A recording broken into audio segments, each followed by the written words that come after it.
Good morning students, English with SS চ্যানেলে সকলকে welcome. Myself Sushant sir. স্টুডেন্টদের রিকোয়েস্টে ইংরেজির উপর আরেকটি স্পেশাল বেসিক ক্লাস নিয়ে আসলাম। This is on versus upon versus on two.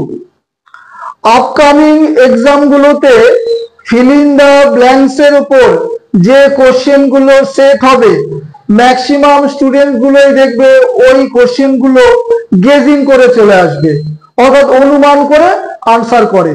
কিন্তু কনসেপ্টটা যদি ক্লিয়ার থাকে, অপশনে অন, আপন, অন টু থাকলেও আমরা কিন্তু সঠিক আনসারটা করে আসতে পারবো। গেজিং করে কেউ আনসার করবে না, কারণ গেজিং করলে ভুল হওয়ার সম্ভাবনাই বেশি থাকে। দেখো, অন ইন্ডিকেটস নো মুভমেন্ট। তো অন যে প্রেপোজিশনটি কোনো মুভমেন্ট বা গতিবেগ বোঝায় না। Example, the book is on the table. বইটি টেবিলের উপর আছে, কোনো গতিবেগ বোঝাচ্ছে না, অলরেডি টেবিলের উপরই বইটি আছে।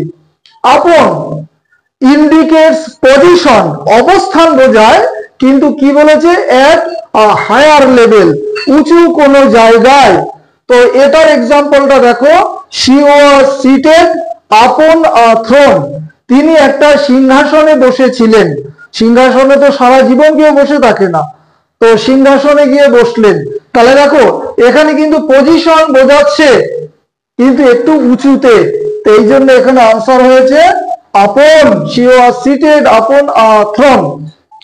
নাম্বার 3 দেখো, অন টু। এটা কিন্তু ইন্ডিকেটস মুভমেন্ট, কিন্তু to a higher position. Movement বা গতিবেগ বোঝাচ্ছে একটু উঁচুতে। কি এক্সাম্পল দিয়েছে দেখো, the cat jumped on to the table.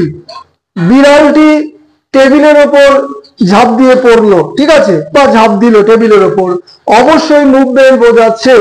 তো প্রত্যেকে কিন্তু নোট ডাউন করে নেবে। ক্লাসটা বাংলায় বোঝালাম, তো প্রতিটা ক্লাসের শেষেই একটা করে হোমওয়ার্ক থাকে। আজকে তোমাদের দুটো দিয়েছি।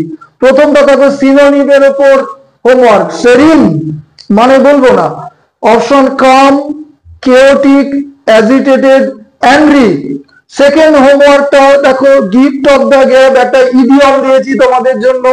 অপশন গুলো বলি, অ্যাপিল, চার্ম, এলোকোয়েন্স, ফ্যাশন। তো প্রত্যেকে দুটো যে আমি এখানে হোমওয়ার্ক দিলাম, কমেন্ট সেকশনে জানাবে কোনটা সঠিক আনসার, এবং পুরো ক্লাসটা দেখবে। প্রত্যেকের কাছে সাবস্ক্রাইব আশা করি। এটা সম্ভবত 79 নম্বর ভিডিও। পরবর্তী ক্লাস অবশ্যই মক টেস্টের উপর হবে। প্রত্যেকে ভালো থাকবে। ক্লাস শেষ করলাম। Have a good day.